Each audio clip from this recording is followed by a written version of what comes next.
Aeg-ajalt võimalus meil maailmas silma paista ka millegi muu kui murede ja jamadega. Ilmselt ei ole ühtegi teist nii laiaulatuslikku rahvusvahelist Eestiga seotud positiivset kampaaniat kui maailmakoristus 2012.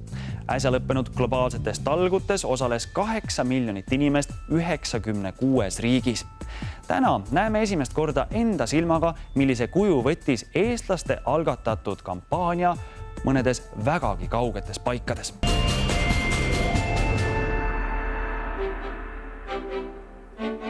Kui 10 000 eestimaalased 4 aastat tagasi üheskoos riigi puhtamaks koristasid, ei teadnud veel keegi, kui suurele asjale nad tegelikult alguse on pannud.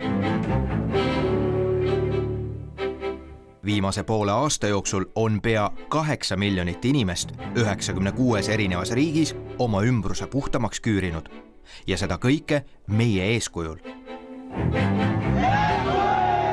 Eelmisel aastal me mõtlesime, et vägev oleks, kui teeks niisuguse plaani, et 100 riiki võiks teeme ära teha. Ega me väga ei uskunud küll, et see võimalik võiks olla. Me saame aru, Läti tahab ikka Eestist parem olla, et Lätis on normaalne, eks ju, leedukad olid väga tublid siin, mõned riigid kõrvalt veel, see on arusaadav, eks ju. Aga see, et Prantsusmaal ja niisugustes Hollandis ja niisugustes riikides, kus meie arust pole ammu probleemi, eks ju. Ja rääkimata riikidest, kus puudub meie mõistes tsivilisatsioon, eks ju. Et seal kõikjal tekib samasugune liikumine, see oli täitsa uskumatu. Kui Eestis korjas 2008. aastal rämpsu 50 000 inimest, siis absoluutne osalusprotsendi rekord saavutati Sloveenias, kus koristuspäeval osales 265 000 inimest ehk 13,5% kogu elanikkonnast. Rootsis kraamis riiki 670 000, Soomes aga 300 000 inimest. Aga need on vaid üksikud näited. Teeme planeedi prügikoristuskampaaniale tiiru peale. Millised need kõige eeskujulikumad prügikoristaja riigid on olnud siis?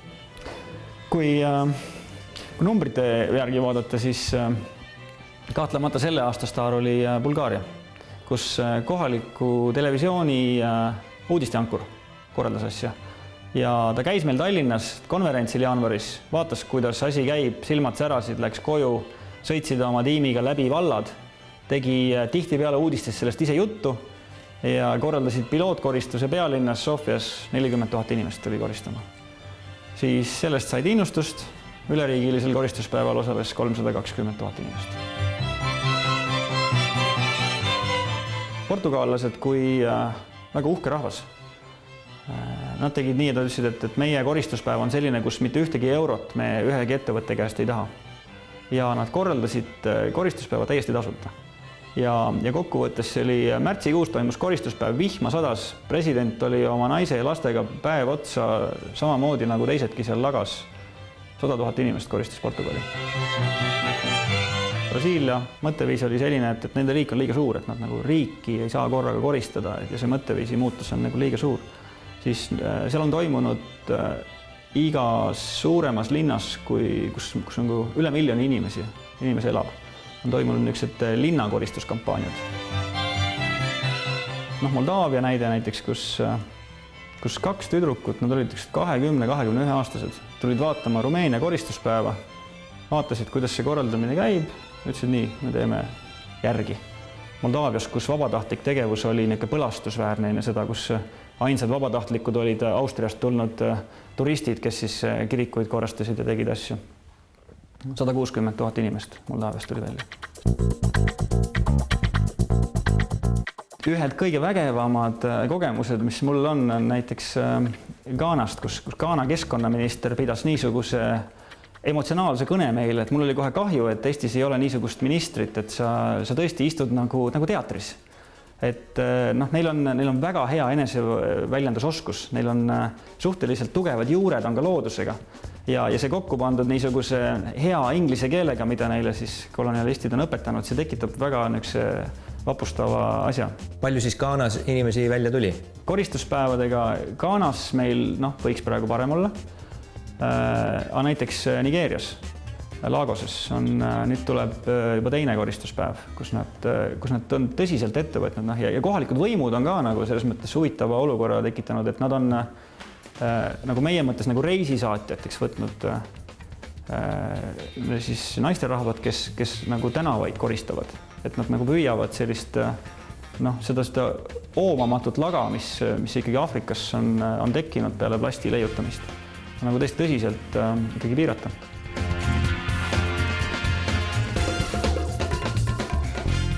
Millisel kontinendil üks kõige nagu keerulisem neid asju ajada on?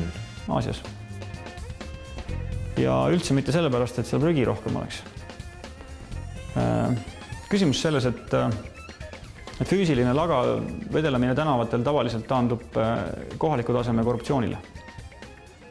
Ja on riike, linnasid, kus meie inimesed tegelevadki konkreetselt pigem korruptsiooniga praegu. Kui sul tekib olukord, kus odavam on maksta ametnikule raha, kes ütleb, et prügi ei ole, kui et see vastavalt lepingule linnaga ära koristada, siis on sul nagu fundamentaalne probleem, et sa ei saagi kodanikena seda esialgu lahendada.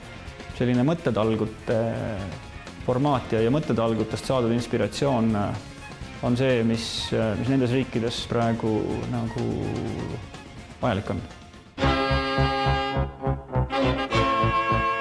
Loomulikult ei ole ainult Rainer Nõlvak üksi maailma prügikoristuskampaania taga. Eestis on sellesama idee elluviimise nimel viimased 12 kuud töötanud 200 vabatahtlikku. Tervel maakeral on aga neid inimesi juba 100 000. Kuid sellel tiimil on juba järgmised sihid silme ees. Paljud riigid on teada andnud, et ühest prügikoristusaktsioonist ei piisanud ning nad plaanivad 2013. aastal asja veel suuremalt ette võtta. Samuti on juba tekkinud eraldi algatus Vahemere puhastamiseks, mis toimub järgmise aasta septembris ning plaani järgi osalevad selles 22 riiki. Nõlvak ja teised Eesti vabatahtlikud usuvad, et just prügikoristusaktsioonist on saanud üks kõige efektiivsem Eesti mainelooja terves maailmas. Kui palju tänu sellele koristusaktsioonile nüüd maailmas teatakse sellist riiki nagu Eesti rohkem? Tead, kui ma 6 aega tagasi Pariisi vanas börsijoones 600 ajakirjanikule esinesin ja ütlesin, et teate, poisid, Eesti on täna puhtam kui Prantsusmaa. Ja see tekitas väga niisuguse emotsionaalse laengu seal koha peal. Et see ei ole mitte see, et Eestit tuntakse, ma arvan, et Eestit vaadatakse praegu väga paljudes riikides kui mingisugust just 21. sajandi mudeli tekkimise alget. Et kuidas võiks üldse ühiskond olla korraldatud, et meil ei ole enam seda aega, kus meeletut majanduskasvu õnnestuks teha lõputult, meil ei ole neid ressursse nii palju, et me saaksime maasest välja kaevata, mida iganes visata kuskil ära. Et selline mõtteviis, et sa nagu päriselt hoiadki kogu seda majandusmudelit niimoodi töös, et sul ei teki jäätmeid, et sul ei ole mitte käsukorras majandus ja sõda, vaid sul on nagu heast tahtest tulenev koos tegemise vaim. Et see on hästi oluline sõnum väga paljudele riikidele olnud. Aga minu arust kõige suurem väärtus, mis selle aasta teeme ära ka maailmas loodi, on selline võrgustik, kus on nagu pealt 100 riigis on inimesed, kes mõtlevad, et ühiselt ongi võimalik asju ära teha ja nad on üksteist julgustama hakanud. Et see on see väärtus, mille pealt ma usun, et järgmine aasta tuleb meil märksa võimsam koristuskampaania ja mitte ainult koristus, vaid me räägime ikkagi puhta maailma tekitamisest, mis siis oleks ju selle laga tootmise lõpetamine. Et see on see, mis tundub meile õige. Nõlvaku ja tema mõttekaaslaste eesmärk on tuleval aastal koristustalgutesse kaasata 5% maailma elanikkonnast ehk umbes 350 miljonit inimest. Et unistada tuleb suurelt ja siis ei ole isegi pilved ülemine piir, tõestab ka meie järgmine lugu. Nimelt tuleb juttu eestlaste ambitsioonidest kosmoses. Pressis on juba vilksatanud uudis, et eelmisel nädalal toimusid Prantsusmaal Euroopa Kosmoseagentuuri korraldatud kaalutoleku lennud, millest teiste seas võtsid osa ka Eesti tippjalgratturid. Tegelikult osales eksperimendis ka pealtnägija. Sest ettepanek teha mitte ainult Eesti teaduse, vaid ka televisiooni ajalugu andes reportaaži kaalutolekust oli liiga ahvatlev. Isegi kui see tähendas riski oksendada teleekraanil. Nagu kosmoseprojektidega ikka, algas ettevalmistus juba ammu.